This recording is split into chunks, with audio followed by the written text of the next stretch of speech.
हनुमान् श्रीपदो वायुपुत्रो रुद्रो नघोजरः अमृत्यवीरवीरश्च ग्रामवासो जनाश्रयः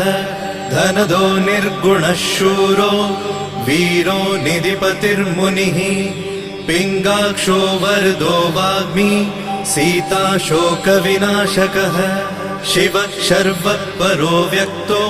व्यक्ताव्यक्तो धराधरः पिङ्गकेशः पिङ्गरोमा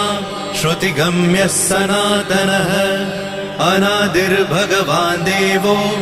विश्वहेतुर्जनाश्रयः आरोग्यकर्ता विश्वेशो विश्वनाथो हरीश्वरः भर्गो रामो रामभक्तः कल्याणप्रकृतिस्थिरः विश्वम्भरो विश्वमूर्तिर्